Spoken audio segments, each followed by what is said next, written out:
मैं ओशो के मुद्दे पर बात करूंगी। मैं पहले भी कह चुकी हूँ कि मैंने 1 डेढ़ साल ओशो को पढ़ा।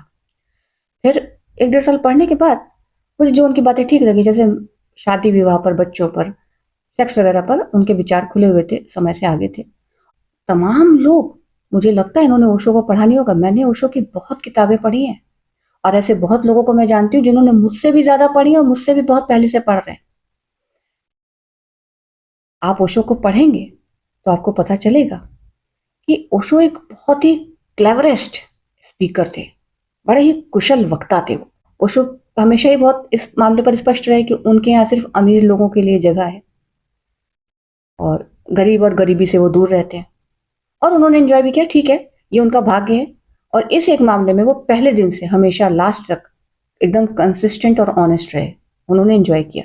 लेकिन अब जरा सोचिए, 21 साल की उम्र में ओशो ने उन्हें ज्ञान प्राप्ति हुई ऐसी घोषणा कर दिया। हुई नहीं हुई ये तो वही जानते होंगे, या उनके साथ जो लोग रहे हों। दूसरी बात, उनके बारे में मैंने बहुत ऐसा पढ़ा है सोशल मीडिया प्लेटफॉर्म पर कि लोग ये कहते हैं कि उन्होंने लाखों किताबें पढ़ी। भैया, थोड़ा तो दिमाग लगाकर बात किया करो। किसी भी सामान्य व्यक्ति के लिए 1 लाख 1.5 लाख किताबें पढ़ना अजीब वो गरीब बात करते हैं आप सब। 1 लाख 1.5 लाख किताब पढ़ना और 1 लाख 1.5 लाख किताब पढ़कर उन सब के कंटेंट को याद रखना और उस पर बोलना, मुझे तो नहीं लगता। उन्होंने धर्मों को पढ़ा, कई सारे धर्मों को, और जैसा मैं कहती हूँ कि उन्होंने अपने विचार रखे। आप कुछ भी पढ़िए और उस पर अपने विचार रखिए। उन्होंने अपने विचार रखे और हमारे देश में वही परंपरा, और दुनिया में भी ऐसे लोग, क्योंकि उनके विदेशी फॉलोअर्स भी बहुत थे। एक ने जो सुनकर अनुकरण किया, 100 लोगों ने उसी का अंधा अनुकरण किया, बिना सोचे, बिना जाने, बिना समझे, बिना परखे कि वही, देखिए, किसी को विष विष है, किसी को वही विष अमृत है, किसी को अमृत अमृत है, किसी को वही अमृत विष है। अनुभव की बात होती है, कई लोगों के अनुभव एक से हो सकते हैं, लेकिन अनुभव कीजिए तो लोगों ने अंधा अनुकरण किया। और मैं इसलिए कह रही हूँ, फिर मैं कहूंगी, मैं अनुभव की बात कर रही हूँ। मैं बचपन से ओशो के विषय में सुन रही हूँ, तमाम लोगों के विषय में सुन रही हूँ, क्योंकि माहौल वैसा था। तो छोटे छोटे शहरों में उस समय ओशो के और श्री श्री रविशंकर जी का उस समय नया नया बड़ा क्रेज चला था। तो लोग शिविर चला रहे थे रामदेव की। और मैं आपको अपने निजी अनुभव की बात अभी एक और बताऊंगी, उससे पहले बता रही हूँ श्री श्री रविशंकर का मैंने 20 साल पहले किया था। तो रामदेव की, उसमें होता क्या था, ज्ञान उनको कुछ नहीं, नॉलेज उनको कुछ नहीं। उन्होंने 2-3 महीना पढ़ा या टीवी में देखा या मान लीजिए आश्रम गए, महीने भर रहकर आए और उन्होंने वहां पे और उनको वहां से अथॉरिटी से परमिशन मिलती थी। ऐसा नहीं है कि ये जो बड़े सेंटर है इनकी तरफ से परमिशन नहीं होती थी, बिल्कुल परमिशन होती थी। प्रॉपर उनकी देख रेख में चलता था। सेंटर छोटे छोटे शहरों में चल रहे हैं, सबके चल रहे हैं, सभी गुरुओं के चल रहे हैं। मैंने तो देखा है, छोटे शहरों में, मध्यम शहरों में, बड़े शहरों में। और जब खुद पूरी जानकारी नहीं और लोग भी उसका अंधानुकरण, उस चक्कर में लोगों को प्रॉब्लम हुई। मैं खुद इसकी भुक्तभोगी रही हूँ। मैं 2016-17 मेरी सोसाइटी में आई एक श्री श्री रविशंकर का वो प्रोग्राम करती हैं, और वो बहुत सालों से, वो 20 साल से श्री श्री रविशंकर से, वो हर साल बेंगलोर भी जाती हैं, 2-2 3-3 दिन रहती हैं, उनका पूरा परिवार यही करता है।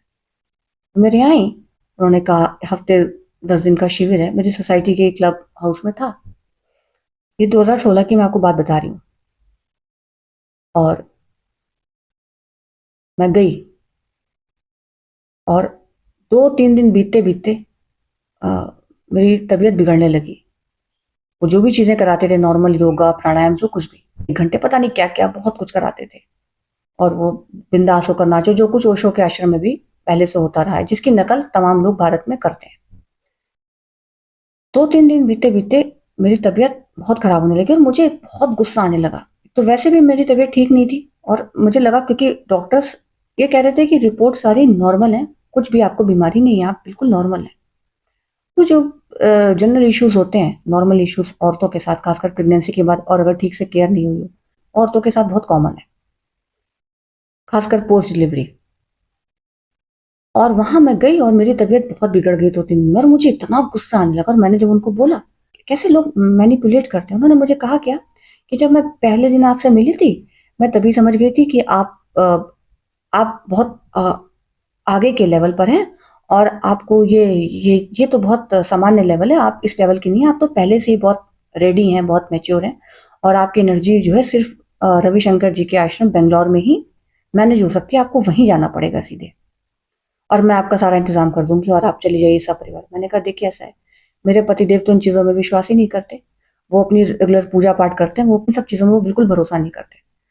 फिर भी उन्होंने मुझे मना नहीं किया, मगर वो और वहाँ जाने का सवाल ही नहीं उठता और मुझे कुछ सही भी नहीं लगा। मेरी तबीयत भी बिगड़ गई थी और उसके बाद फिर मेरी तबीयत बिगड़ती ही चली गई क्योंकि पहले से भी तबीयत ठीक नहीं थी और वहाँ जो कुछ भी उन्होंने कराया, क्योंकि वहाँ करने के दौरान ही मुझे लगने लगा था कि मुझे कुछ अजीब सा महसूस होने लगा था।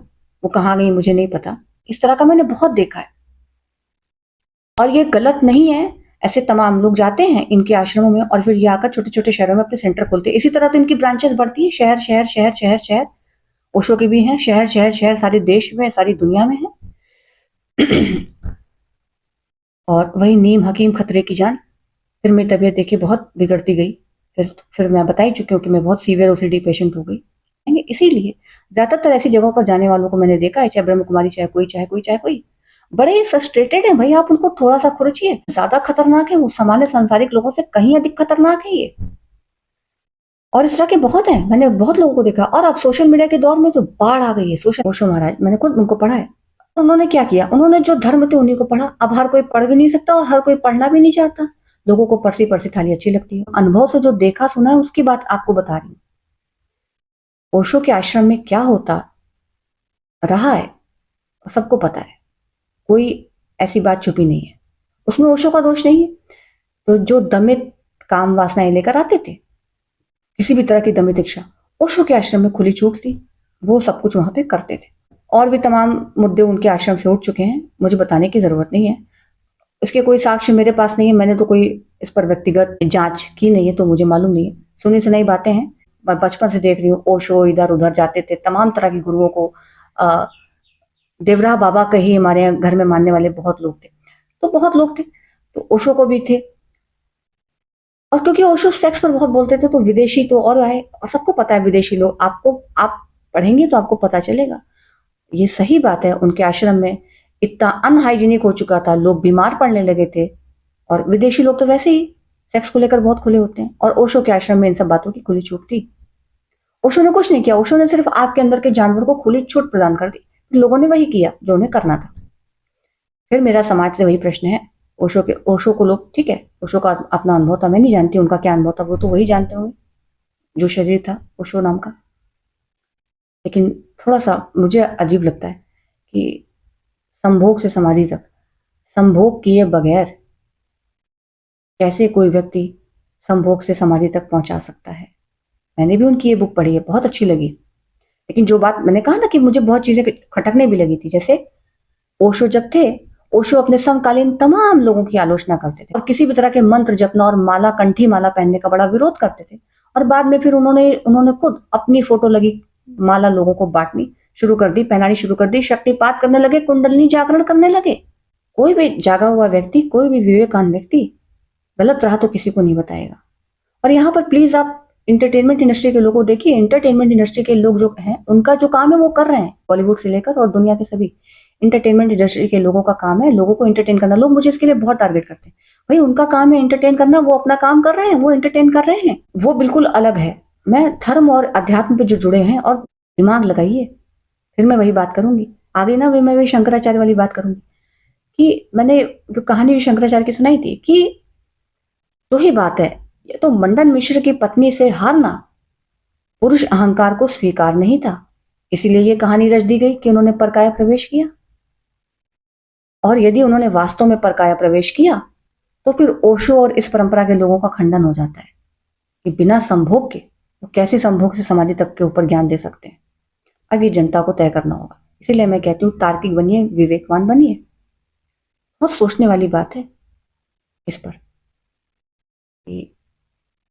और रही बात जहां तक देखिए काम वासना, मैं पहले भी कह चुकी, नेचुरल है। जो बच्चे इसमें युवा भटकते हैं, ये बच्चों और युवाओं की गलती नहीं है, एजुकेशन सिस्टम हमारा खराब है, माँ बाप गलत है, बच्चों के ऊपर पढ़ाई पढ़ाई पढ़ाई। मुझे बराबर लगता है स्कूलों में सुबह 1 घंटे खेल कूद व्यायाम और किसी भी तरह की को करिकुलर एक्टिविटी होनी चाहिए। ये माँ बाप तय करेंगे, ये टीचर्स और स्कूल प्रशासन तय करेगा। ये बहुत ज़रूरी है। देखिए, बिल्कुल सही है, सब कहते हैं कि काम वासना की एनर्जी है जो नीचे फ्लो करती है। इस एनर्जी को ऊपर उठाना है। ये सब बता देंगे, ये आपको ओशो ने भी बता दिया, ओशो की किताबें भी पढ़ी पड़ी हैं ऐसे प्रवचनों से। दुनिया के सारे गुरु बता देंगे। ये नहीं बता रहे हैं कि इस एनर्जी को कैसे चैनलाइज करना है। ये एनर्जी चैनलाइज होगी जब बच्चे, खासकर जब बच्चे टीनेज में आते हैं, लड़के लड़कियां, जब जब उनमें ये सेक्स एनर्जी रहती तो हमेशा से है, बचपन से ही प्रकट अपने टाइम पर होती है। उस टाइम पर उनकी एनर्जी को चैनलाइज करना बहुत जरूरी है। स्पोर्ट्स जैसी एक्टिविटीज में, फिजिकल एक्टिविटी में उनको लगाना, और खासकर लड़कियों औरतों के लिए तो बहुत जरूरी है। हम लोग तो वैसे ही बहुत तरह के हार्मोनल इश्यूज पूरी जिंदगी फेस करते हैं। बहुत जरूरी है हम लोगों का फिजिकल वर्कआउट करना, योगा। और सिर्फ walking is not an exercise, proper exercise, yoga, swimming, cycling, jogging, जो भी आपको अच्छा लगे, और एक्सरसाइजेस, और किसी ट्रेंड व्यक्ति के उसमें अंडर गाइडेंस करिए। उसके बाद फिर आप अकेले भी कर सकते हैं, एक बार आपने प्रॉपर सीख लिया। ये जरूरी है। और एक एज के बाद खान पान में बदलाव। वैसे बच्चों को बचपन से भी खिलाइए पिलाइए, लेकिन हर चीज एक लिमिट में। बच्चे हैं, वो तो खाएंगे पिएंगे, मानेंगे नहीं, और खाने भी दीजिए, बचपना है, लौट के वापस नहीं आएगा। कभी कभार बाहर का खाना, कभी कभार ठीक है। यही सेक्स एनर्जी क्रिएशन दिखाती है। वही एनर्जी है ही अमूल। अगर आप देखें तो हम आप दुनिया में जितने जीव जंतु हैं, हम लोग सभी हैं तो इसी सेक्स ऊर्जा का, इस सेक्स एनर्जी का ही परिणाम। ये जो एनर्जी इस एज में, और खासकर जब टीनेज में बच्चे आ रहे हैं, तो वो आप चैनलाइज करेंगे ना। और बच्चों के साथ आपको बहुत फ्रेंडली रहना होगा कि बच्चे आपके साथ शेयर कर सकें। बच्चे कम से कम आकर बेटा बेटी आपसे कह सके कि मुझे कोई अच्छा लगता है। इतनी सुविधा तो दीजिए।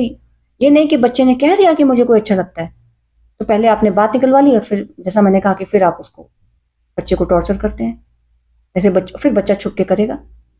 और ऐसे लोग जिनके खुद शादी के पहले और शादी के बाद खुद के मन में लड्डू फूट रहे हैं, और बच्चे जो टीनेज में जो सहज है उसको दबा रहे हैं। उनको कहीं ना कहीं क्रिएटिविटी में लगाना, उनकी एनर्जी को चैनलाइज करना, ये जिम्मेदारी माँ बाप की है, टीचर्स की है। और प्लस उनको ये आज़ादी देना कि वो आपके साथ ऐसी बातें शेयर कर सकें। उनको इस अपराध बोध में मत डालिए कि किसी को पसंद कर लेना गुनाह होता है, प्यार हो जाना गुनाह होता है। उनको सही जानकारी दीजिए। बाकी मैं फिर कह दूं, नेचुरल चीज़ों को आप रोक नहीं सकते, सिर्फ चैनलाइज कर सकते हैं, गाइड कर सकते हैं। ये डिपेंड करेगा माँ बाप। इसलिए मैं कहती हूँ, एज अ कपल फेल भी हो जाइए, एज ए माँ बाप मत फेल होइए। एज अ पेरेंट तो नहीं फेल होना चाहिए। युवावस्था में, या और भी मान लीजिए 20 के पार भी, 25-30 में भी प्रेम में पड़ते हैं, बार बार पड़ते हैं। मुझे तो ये कहीं से अजीब नहीं लगता। प्रेम में पड़ना कुछ मुझे अजीब नहीं लगती, ये घटना मुझे कतई अजीब नहीं लगती। ज्यादातर पेरेंट्स बच्चों की आलोचना और तुलना करते हैं, और बच्चे तरह तरह के डिप्रेशन में, तरह तरह के अवसाद में रहते हैं, जीते हैं। फिर जब बाहर प्यार में भी वो धोखा पाते हैं। अब आप किसको कहेंगे? दो लोग हैं, हम उम्र हैं, मान लीजिए उम्र का फासला भी है, ये कैसे डिसाइड होगा कि किसने किसको धोखा दिया? तो इसमें किसी की भी गलती नहीं होती है। ये तो माँ बाप की जिम्मेदारी होती है। बच्चों की परवरिश आप ऐसी करिए कि अगर ऐसा कुछ हो भी जाता है तो बच्चे के अंदर क्षमता हो इससे उबरने की। ना तो वो खुद फंसे, ना दूसरों को फंसाए, ना खुद अवसाद में जाए, ना दूसरों को अवसाद में डाले, ना खुद ब्लैकमेल हो, ना किसी को ब्लैकमेल करे। ये तो माँ बाप की जिम्मेदारी होती है, ये माँ बाप की ड्यूटी होती है बच्चों को सही जानकारी देना, सही शिक्षा देना। और उसके लिए सबसे ज्यादा जरूरी है बच्चों के साथ सबसे बेहतरीन संवाद होना माँ बाप का। माँ बाप और बच्चों के बीच बेहतरीन संवाद होना, बेटर कम्युनिकेशन होना, और एक ट्रस्ट वर्दी माहौल घर के अंदर होना, ये इसकी अनिवार्य शर्त है।